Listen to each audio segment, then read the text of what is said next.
Hallo liebe Formel-1-Fans, ich begrüße Sie recht herzlich zu einer neuen Folge Formel Schmidt mit unserem Formel-1-Experten, dem Michael. Wir sind gerade erst aus Kanada zurückgekommen. Für den Michael geht es heute Abend schon wieder weiter nach Baku. Ich gehe am Donnerstag nach Le Mans. Zwischendrin wollen wir noch über den Grand Prix in Kanada natürlich sprechen. Wieder ein super Rennen, sehr, sehr spannend. Es ging schon am Start los mit Vettel, man kann sagen ein Katapultstart an beiden Mercedes vorbei. Und dann die erste Kurve hat es ja zwischen den beiden Mercedes wieder mal gekracht.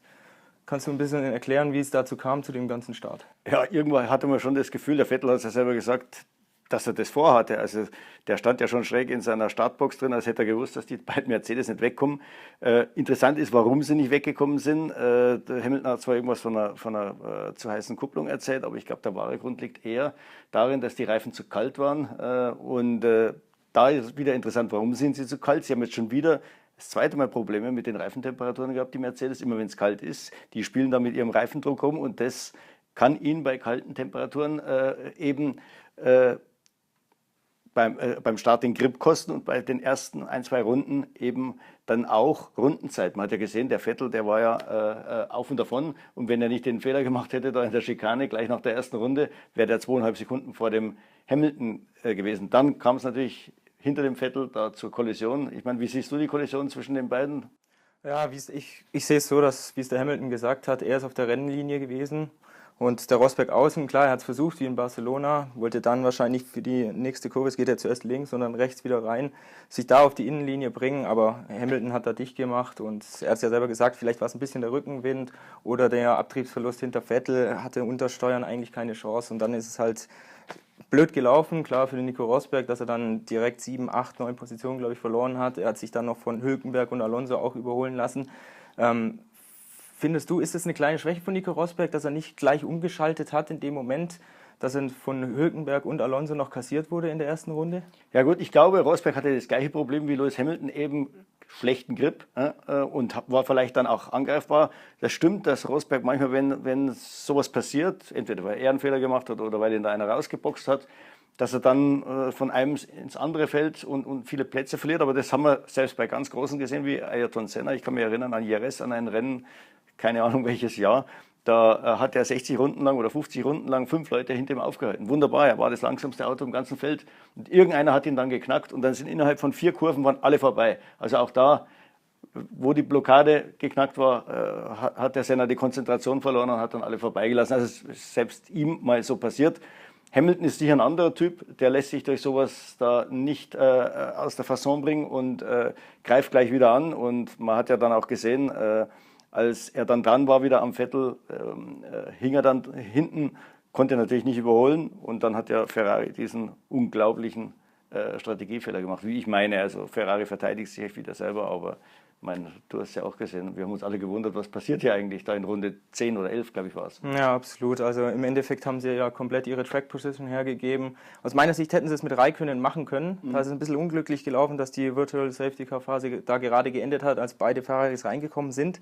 Aber mit Vettel, er ist Erster, da darf man so eine Position nicht hergeben. Sie haben den Fehler schon mal gemacht dann in Australien, wo sie nach dem Restart zu aggressiv waren aus meiner Sicht, die falschen Reifen genommen haben und nicht durchfahren konnten im Gegensatz zu Mercedes. Jetzt war es wieder das Gleiche, zu früh auf diese Zwei-Stopp-Strategie festgelegt. Ich finde, da hätten sie sich offen lassen müssen.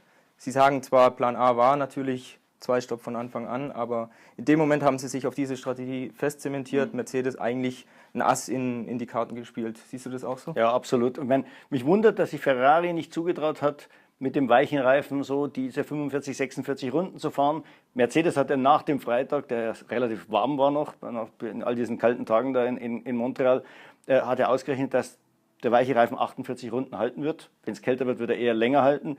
Ich glaube, Ferrari müsste eine ähnliche Rechnung haben. Der Ferrari ist ja eigentlich noch das reifenschonendere Auto, also hätte er eher etwas länger halten müssen. Und wenn ich schon vorne liege, dann muss ich einfach schauen, vielleicht geht ein Einstopprennen.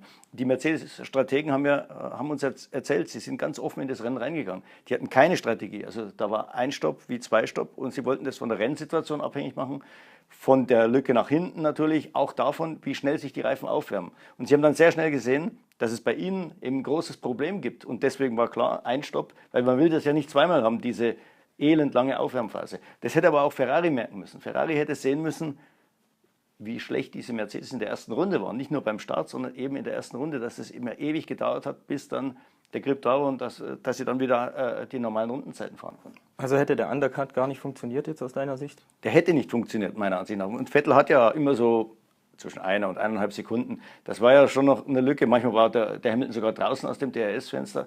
Also ich glaube, die Angst war unbegründet. Kann man sagen, dass Ferrari vielleicht ein Problem hat mit dem Reifenverständnis, weil jetzt in Spanien hatten sie schon das Problem im Qualifying, da sind die Reifentemperaturen durch die Decke gegangen, zu hoch gewesen. Gripverlust in Monaco hat es auch nicht geklappt. Und jetzt wieder in Kanada hatte ich jetzt den Eindruck, man weiß nicht, wie viel man den Reifen zutrauen kann. Haben Sie da ein Problem, ein Verständnisproblem? Es sieht so aus und vor allem, wenn man dann ein Verständnisproblem hat, dann wirkt sich das ja nicht nur auf die Rundenzeit aus oder auf das falsche Setup oder wie auch immer. Es wirkt sich dann auch wieder auf die Strategie aus. Weil wenn man sich nicht sicher ist, wie lang der Reifen hält, wann er wie gut ist, wie lang der Aufwärmprozess ist, dann kann man natürlich mal die falschen Entscheidungen treffen bei der Strategie. Und da ist Mercedes eben schon sehr sicher. Das Reifenmanagement ist eine ihrer ganz, ganz großen Stärken. Trotzdem konnte man feststellen, dass Ferrari aufgeholt hat. Sie haben einen neuen Turbolader gebracht, auch ein paar Modifikationen jetzt an der Hinterradaufhängung, am Bodywork. Was hat das gebracht? Sind Sie jetzt von der Motorenseite schon auf Augenhöhe mit Mercedes oder fehlt da noch ein bisschen was? Ich glaube, von der reinen Leistung hat es gar nicht mal so viel gebracht. Da sind sie sicher noch hinter Mercedes, aber im Rennen, da profitieren sie. Weil das Widersinnige ist eigentlich, ein Turbolader bringt ja heute nicht mehr Leistung, weil durch dieses Spritlimit 100 Kilo pro Stunde kann ich nicht beliebig viel Luft da reinpumpen. Das heißt also, bei 3,5 bis 4 Bar ist da Schluss. Wenn man noch mehr Ladedruck geben würde, würde das Gemisch abmagern und man würde eher Leistung verlieren. Also das macht keinen Sinn. Man will natürlich mehr Ladedruck produzieren können, weil das, was darüber hinausgeht, damit bremst die MGUH, also der Generator im Auspufftrakt, der arbeitet dann gegen diesen Ladedruck und produziert so Strom. Also man hat dann quasi den maximalen Ladedruck plus man produziert Strom. Und wenn man das mit diesem neuen Turbolader kann Ferrari das jetzt. Ja. Mit dem alten mussten sie sehr oft, die Fachleute sprechen von D-Rating, das heißt, sie mussten sich dann ab Hälfte der Gerade entscheiden, entweder gebe ich volle Leistung beim Motor, also vollen Ladedruck, oder ich nehme einen Teil davon her und generiere Strom, den ich irgendwann später wieder brauche, und dann geht natürlich die Motorleistung mit zurück. Das müssen sie jetzt nicht mehr. Da sind sie sogar laut Mercedes ein bisschen besser als Mercedes inzwischen im Rennen. Also Mercedes muss da schon aufpassen. Ja. Aber was ganz interessant ist, die Mercedes-Motoreningenieure haben gesagt, den viel, viel größeren Schritt hat eigentlich Renault gemacht. Also die waren wirklich erstaunt, vor allem im Qualifying, als Renault voll aufgedreht hat mit diesem Upgrade, dass man in Monaco noch gar nicht so gemerkt hat, weil es ist ja eigentlich nicht die Strecke, wo man das merken kann. Die waren unglaublich erstaunt. Die sagen, von der Leistung her im Maximalmodus ist der Renault nicht mehr weit weg vom Ferrari. Sie können diese Topleistung nicht so oft fahren wie Ferrari, aber auch das wird kommen. Okay, was war bei Red Bull los im Rennen?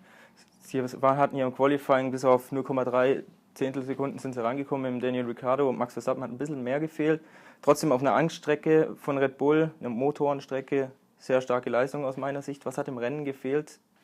Ja, das Komische ist, Red Bull ist eigentlich auch relativ sicher im Reifenmanagement, aber hat es da in Kanada völlig verwachst. Am Freitag ging gar nichts bei den Longruns, wo es zu heiß war. Am Sonntag ging gar nichts, weil es zu kalt war. Die Reifen haben sehr früh abgebaut, das ist eigentlich selten bei Red Bull. Sie mussten dann auch ein Zwei-Stopp-Rennen fahren. Der eine, weil er Graining gekriegt hat, das war Verstappen. Der andere, weil er sich die Reifen eckig gebremst hat. Ricciardo hätte es wahrscheinlich mit dem Einstopp schaffen können. Dann wäre er vielleicht Dritter geworden anstelle von Bottas. Aber trotzdem, Red Bull hatte Reifenprobleme und sie haben das an den Temperaturen festgemacht. Der einzige Tag, wo es einigermaßen gepasst hat und dann eben auch nur für die eine Runde, das war das Qualifying. Aber es hat gezeigt, dass Red Bull auf diesem Typ Strecke, wenn sie die Reifen im Griff haben, durchaus mithalten kann mit Ferrari.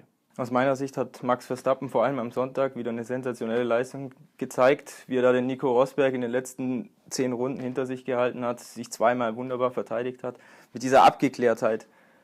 Wie kann das sein, dass ein 18-Jähriger schon so abgezockt ist? Ja, der Typ ist unglaublich. Ich glaube, der fährt einfach jetzt weiter Go-Kart. Es ist halt ein größeres Go-Kart mit mehr Leistung, mit einer Verkleidung drumherum. Und er sagt ja selber, er fährt seit 14 Jahren Rennen. Also das ist ungefähr so, wie wenn einer in der Formel 1 14 Jahre gefahren ist. Es waren halt kleinere Autos, aber ich glaube, da hat er schon alle Tricks so beim Überholen oder nicht überholen lassen gelernt. Und er fährt wirklich wie einer, der schon seit 10 Jahren in der Formel 1 ist. Und der Rosberg hat sich da die Zähne ausgebissen. Wobei ein bisschen komisch war, dass sich Rosberg dann da verbremst hat. Der war ja eigentlich schon vorbei. Ich glaube, der war überrascht, wie schnell er an diesem Verstappen dann bei diesem Versuch vorbeigekommen ist und hat ein bisschen zu spät gebremst und hat sich dann da eingedreht. Ja, trotzdem verwunderlich, weil der Routinier, sage ich mal, Rosberg gegen den 18-jährigen Verstappen da jetzt wirklich schlecht aussah.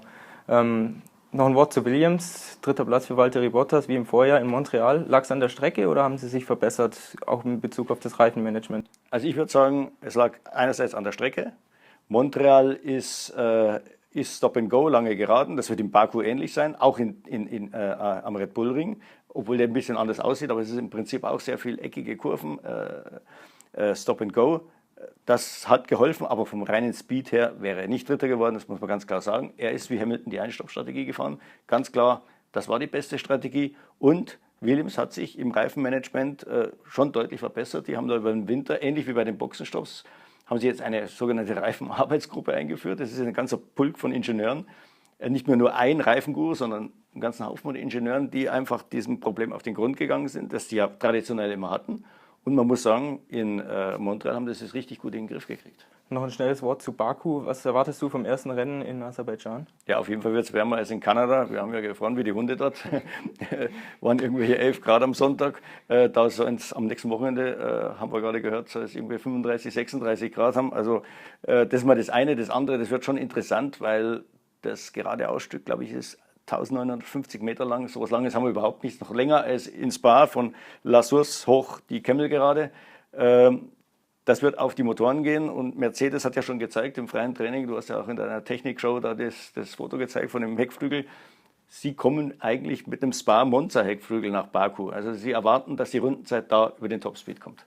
Okay, liebe Zuschauer, das war's mit der Folge von Formel Schmidt und wir hoffen, dass Sie beim nächsten Mal dann nach dem Grand Prix Baku wieder zuschalten. Vielen Dank.